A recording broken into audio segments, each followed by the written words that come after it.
Ram sir के सहयोग से इंडियन एयरफोर्स के लिए स्पेशल टेस्ट सीरीज लॉन्च कर दी गई है परीक्षा एप्लीकेशन पर। आप इस टेस्ट सीरीज को परचेज कर लीजिएगा। ये टेस्ट सीरीज का लिंक मैंने डिस्क्रिप्शन बॉक्स में दे रखा है। आपको सिर्फ परचेज करने के लिए इसमें 279 की जगह पर 168 में ये टेस्ट सीरीज आप परचेज कर सकते हैं। तो ये जो दिया हुआ कूपन कोड है 40% डिस्काउंट प्राप्त करने के लिए सुपरपा 40 दिया हुआ कूपन कोड को आप अप्लाई करेंगे तो आपको ये टेस्ट सीरीज 168 में पड़ जाएगा। क्योंकि इसके अंदर इंग्लिश के जितने भी प्रश्न हैं वो सब मैं कोचिंग में जो पढ़ाता हूं वही सब प्रश्न आपको इस टेस्ट सीरीज के अंदर देखने को मिल जाएगा। यदि आप मेरा विश्वास करते हैं तो आप इस टेस्ट सीरीज को जरूर परचेज कर लीजिएगा। अब देखिए, इससे पहले मैं आपको 30 प्रश्न मैं करवा चुका हूं और उन सब को आप देख लीजिएगा, डिस्क्रिप्शन में लिंक दे रखा है। अब मैं आगे बढ़ जाता हूं। आगे देखिएगा, this the medicine must be take by you. ये थोड़ा पास लिख गया है, बाकी इसमें कोई दिक्कत नहीं है क्योंकि ये पैसिव है, तभी तो बाय यू आ रहा है। तो आपको ये पता है कि मॉडल के बाद बी आता है, और मैंने कल वाली वीडियो में बताया था कहीं पर हैविंग आ जाए कहीं पर बी आ जाए तो इनके बाद आने वाली बर्व बर्व वो हमेशा थर्ड फॉर्म में आती है। तो इसलिए टेक की जगह पर टेकन आना चाहिए। आ गया कि नहीं आ गया समझ में? देखो, अगर आप गांव से संबंध रखते हैं, बिलोंग करते हैं, हेल फ्रॉम है, तो प्लीज आप बिल्कुल ना निराश मत हुआ करो कि सर ये तो हमें याद ही नहीं हो रहा। कुछ चीजें ऐसी होती हैं जो आपको याद रखनी पड़ेंगी, है ना। आप मन तन से पढ़ोगे तो पास हो जाओगे यार। शहर वाले तो पढ़े लिखे होते हैं, वो नौकरी ले जाएंगे। आपको मेहनत करना है। तो प्लीज आप ऐसे निराश मत हुआ करो कि सर हमको तो ये आता ही नहीं है। ऐसे थोड़ी होता है। We stayed in Mumbai in 5 days। अब एक बात आप मुझे बताइए, ये वाला प्रश्न बहुत इजी है, ठीक है, हो सकता है आपको नहीं ध्यान आए। तो ये बताओ कि कहीं पर पीरियड ऑफ टाइम दिया होता है तो वहां पर क्या लगाते हैं? बताओ, फॉर लगाते हैं ना। ये वाला तो प्रश्न आपने पढ़ा होगा, present perfect continuous. Period of time है क्योंकि डिजिट आ रहा है तो डिजिट के लिए फॉर लगा देते हैं। याद हो जाएगा ना। मतलब पास्ट इंडेफिनिट में कोई सेंटेंस है, पीरियड ऑफ टाइम का यूज हुआ है तो आप सबको पता होगा उसमें प्रीपोजिशन जो पीरियड ऑफ टाइम से पहले जो लगता है वो फॉर लगाया जाता है। आगे देखिएगा, the Sutlej has changed its path. ये डिपेंड करता है आपकी जनरल नॉलेज के ऊपर। सतलुज नदी है। अब एक मुझे प्रश्न आप बताइए, पहला 2-3 प्रश्न कर दूं। देखो, सतलज नदी कहाँ से निकलती है? सतलज नदी क्या ये जो है, क्या ये अरब सागर में जाती है या फिर बंगाल की खाड़ी में जाती है? ये प्रश्न आप मुझे बता सकते हैं तो बता दीजिएगा। सतलज नदी कहाँ से निकलती है और कहाँ पर इसका एंड हो जाता है, किस नदी में मिल जाती है, कहाँ पर मिलती है, ये सब आपको मुझे बताना है। खैर, सतलज एक विशेष नदी है, जैसे गंगा है, रावी है, तो ऐसे में आपको दा लगाना जरूरी है। ये आर्टिकल भी याद रखना। और ये रिवर है इसीलिए सिंगुलर, इसलिए हैज सिंगुलर वर्ब आएगा। हैज हैव के बाद थर्ड फॉर्म आता है, ये भी याद रखें। ये नदी है इसीलिए इसके साथ जो पजेसिव आ रहा है वो इट्स आ रहा है। अगर यहाँ कोई नाम होता, लड़का होता तो हिज आ जाता। अब ये डिपेंड करता है पाथ के ऊपर। क्या नदी वगैरह का कोई पाथ होता है? नहीं होता।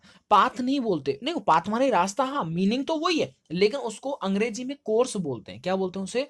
कोर्स बोलते हैं। जब आप नेवी में चले जाएंगे ना, और आप अगर नेविगेशन डिपार्टमेंट से बिलोंग करते हैं, आप अगर नेविगेटर सिस्टम पर, नेविगेशन जितना भी सिस्टम है उस पर यदि काम करते हैं तो उसमें आपको कोर्स निकालना पड़ता है। ठीक है, आपके अगर सीनियर ऑफिसर्स, यदि आप अगर एक्टिव बंदे हैं तो जाहिर है कि वो आपको अपनी रिस्पॉन्सिबिलिटी कुछ दे देंगे कोई कोर्स निकालने के लिए। अब देखो, थोड़ा सा मैं आपको बता देता हूँ। अब जैसे मान लो ये हमारा शिप है। अब ये हमारा शिप है, जैसे हमको मैं अपने टाइम पर, क्योंकि मैं नेविगेशन डिपार्टमेंट में ही था, तो जाहिर है कि कोर्स निकालना बहुत पड़ता है। यानी कि आपका जो शिप है वो रडार में कहाँ पर चल रहा है, और चलने के दरमियान कि हमें यहाँ पर इस शिप को पहुंचाना है तो वो किस कोर्स से जाएगा। तो याद रखना कि नदी का हो, चाहे शी का हो, चाहे शिप का हो, जो रास्ता होता है उसे कोर्स बोला जाता है। अब आप मुझे बता दीजिएगा कि नदियों के यानी समुद्रों के अंदर जो डिस्टेंस होती है उसे किलोमीटर में मापा जाता है या किस में मापा जाता है? अगर आपका जवाब है नॉटिकल माइल, तो 1 नॉटिकल माइल बराबर कितने किलोमीटर होता है, ये आप कमेंट कर दीजिएगा। ठीक है, हो जाएगा। तो आपको ये याद रखना है बेसिकली। ठीक है, आगे देखिएगा कि how many country are there in Europe. अब एक चीज आप मुझे बताइए, थोड़ा सा आपका जीके भी यहां पर हो जाएगा। देखो, आप और हम जाहिर है कि पढ़ने वाले हैं, थोड़ा आनंद ले लेते हैं। अब एक चीज आप ये मुझे बताओ, थोड़ा सा इस पहले तो इस जगह समझिएगा आप कि हाउ मेनी कंट्री आर, इसका मतलब एक चीज तो क्लियर। अब ये चीज तो क्लियर है कि यहाँ पर आर आ रहा है और हाउ मैनी आ रहा है, इसका मतलब जायज है कि मैनी के बाद आने वाला सिंगुलर अगर कोई नाउन है तो जायज है वो प्लूरल आ जाएगा, प्लूरल ही आता है। तो इसमें बताओ प्लूरल कौन सा, एक तो ये वाला है और एक ये वाला है। तो अब सर जी, हाँ जी, दोनों को जरा पढ़ लो, कोई दिक्कत तो नहीं है। COUNTRY हटा के IES सही है यार, दोनों ही सेम ऑप्शन है। नहीं हाँ, ये पजेसिव वाला है। तो अब देखो आर, तो देयर यहां पर भाई ये वाला आएगा, ये आएगा, मतलब सी वाला इज द राइट आंसर, सी वाला एकदम सही आएगा। ठीक है, वो पजेसिव, यहाँ पर पजेसिव, ये देखो ये तो ऐसा एक सब्जेक्ट होता है, इंट्रोडक्टरी सब्जेक्ट होता है, इसका मतलब नहीं होता। अब सर जी ये फिर आपने गलत क्यों कर दिया, देखो बताता हूं। ये देयर माई योर हिज होता है ना, इसके बाद नाउन आता है, माई हाउस, देयर क्लास, ऐसे में लिखनी है तो प्रीपोजिशन आ रही जो कि गलत है, इसीलिए ये ऑप्शन गलत हो गया था। ठीक है। अच्छा एक चीज आप मुझे बताइए कि यूरोप, यूरोप है ना, यूरोप, यूरोप है और एशिया है, महाद्वीप है। तो यूरोप महाद्वीप को और एशिया महाद्वीप को, वो ऐसा कौन सा पर्वत है जो दोनों को अलग करने का काम करता है? एशिया के अंदर क्षेत्रफल में सबसे बड़ा कौन सा देश है? यूरोप में क्षेत्रफल में सबसे बड़ा कौन सा देश है? एक मैं आपसे एक और पूछ लेता हूं कि जो वेटिकन सिटी है, वेटिकन सिटी थोड़ा सा मैं आपको बता दूं, वेटिकन सिटी वो इतनी छोटी है ना कि वो 500 मीटर यानी आधा किलोमीटर, 500 मीटर वर्ग, ठीक है, वर्ग किलोमीटर इस तरह से दायरे में, यानी कि आधा किलोमीटर सिर्फ उसका क्षेत्रफल है चारों तरफ से, ठीक है, वर्ग स्क्वायर। तो ऐसे में आपको याद रखना वेटिकन सिटी सबसे छोटी होती है। अच्छा दूसरा सबसे छोटा देश कौन सा है? अब आप ये कहेंगे सर जी वेटिकन सिटी जब मात्र आधा किलोमीटर है तो गुरुजी इसके ऊपर जो एरोप्लेन है वो कैसे लैंड करते होंगे? ये तो एक राष्ट्र है ना। देखो भाई ये इसमें बताऊं, ये राजाशाही होता है, डिपेंडेंट होता है। अब आप मुझे बताइए कि जो वेटिकन सिटी है वो किस देश के ऊपर डिपेंड है, यानी वेटिकन सिटी की रक्षा कौन सा देश करता है और ये किस महाद्वीप में आता है? बस इतना सा। आगे बढ़ जाते हैं। आगे ये समझ में आ गया होगा आपके, आगे देखिएगा। अब ये आपको स्पेलिंग आपको थोड़ा याद कर लेना है। जैसे रिमार्केबल होता है, एडवर्टाइज होता है, अब इनको स्पेलिंग को आपको याद करना ही पड़ेगा। इसमें और तो भाई को ऑप्शन है ही नहीं। हाँ ये हो सकता है कि इनकी स्पेलिंग, सर गुरुजी इनका मतलब क्या होता है? रिमार्केबल का मतलब होता है कि कोई एक्सप्लेन करना, उल्लेखनीय। एक होता है एडवर्टाइज का मतलब होता है प्रचार करना। तो रिमार्क, ये देखो रिमार्क स्पेलिंग देखो, ये देखो REMARK MARK और एबल ABL डी वाला सही है। एडवर्टाइज ADVERTISE, यानी कि इसमें मात्र ए वाला राइट है। ठीक है, चलिएगा अब आगे बढ़ जाता हूं, आगे कुछ प्रश्न है। अब ये आपको एक्टिव पैसिव है, एक्टिव पैसिव आपको बनाना है। चलो बनाएंगे, बिल्कुल बनाएंगे सर, कोशिश हमारी पूरी जारी रहेगी कि इसमें क्या बन सकता है। अब देखिए ये वाला आपको एक्टिव पैसिव दिख रहा होगा, चलो ये वाला मैं आपके लिए छोड़ देता हूं, आगे बढ़ जाते हैं। आगे देखिएगा, has he completed the assignments, ये भी आप करोगे क्या? चलो मैं थोड़ा सा बता देता हूँ क्योंकि कोई इंटेरोगेटिव है इसलिए थोड़ा प्रॉब्लम करेगा। एक चीज आप समझेगा कि देखो इंटेरोगेटिव है, इसका मतलब जो भी ये बनेगा वो इंटेरोगेटिव बनेगा। हैज जो डिपेंड है वो ही के ऊपर डिपेंड है, इसीलिए अब एक्टिव पैसिव में जो वर्ब के बाद आता है ना वही तो आप यहां पर लिखोगे। तो द असाइनमेंट ये प्लूरल है, तो जब ये आगे आएगा तो ये सब्जेक्ट बन जाएगा, यानी इस जगह पर आ जाएगा। और प्लूरल होने की वजह से वर्ब जो आएगी आगे वाली वो भी प्लूरल होगी, इसका मतलब ये दो वाले कट जाएंगे। अंडरस्टैंड ना? अब ये समझो हैज थर्ड फॉर्म में चेंज किस में होता है? हैज बीन, हैव बीन में चेंज होता है। तो ऐसे केस में एक्टिव से पैसिव है इसीलिए थर्ड फॉर्म तो आएगा ही आएगा, इसीलिए बीन भी आएगा। तो ये हो जाएगा have the assignment been. Has have third form जो बदलता है हैज है बीन में बदलता है, तो बीन सिर्फ सी वाले में दे रखा है, डी वाले में नहीं। आगे देखिएगा, अब आगे जो प्रश्न है, अब ये वाले प्रश्न तो आप जानते हैं कि एयरफोर्स में आता ही आता है, और मैं यही चाहता हूं कि आप सबको यही बताऊं कि आप इन्हें कैसे हैंडल करेंगे। बहुत सारे बच्चे तो मुझे पूर्ण भरोसा है कि मोबाइल की स्क्रीन पर ध्यान से देख रहे होंगे कि आप बताएंगे कैसे। ये प्रश्न आता है इसलिए मैंने एयरफोर्स को टारगेट कर रहा हूं। अब ये एक बात आप मुझे बताइए, देखो मेरा जो एक अप्रोच होता है वो सबसे पहले ये होता है इनके लास्ट में, इन्हें लास्ट में कैसे जोड़ूं, यानी कि लास्ट में परचेजिंग खत्म हो रहा है तो आगे में क्या जोड़ सकता हूं, या फिर ईयर के बाद ये ईयर्स पे खत्म हो रहा है ना, तो इसके बाद मैं आगे से कौन से सेंटेंस के साथ जोड़ सकता हूं, ये मेरी अप्रोच होती है। कि आर यानी लास्ट वाले को पढ़ता हूं, फिर मैं ये देखता हूं ये लास्ट यहां खत्म हो रहा है, अब बाकी जो रिमेनिंग है 1 2 3 इनके स्टार्टिंग में क्या आ रहा है, क्या वो जुड़ रहा है कि नहीं जुड़ रहा है।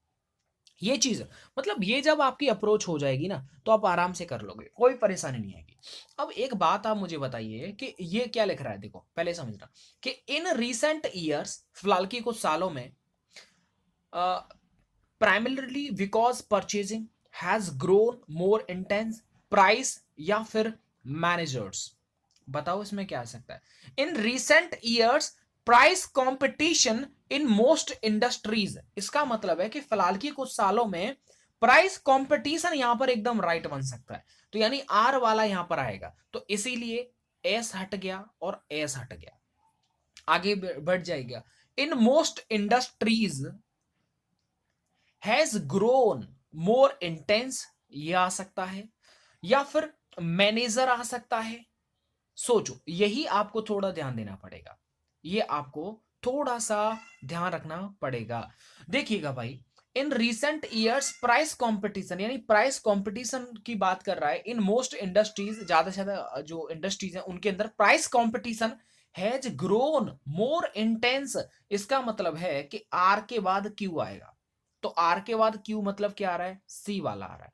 एक और देखो, लास्ट में पीएस आ रहा है ना, इसको भी आप देख लीजिएगा। Because purchasing managers now exert much influence over suppliers, तो इस तरह से आपको थोड़ा मैच करना होता है।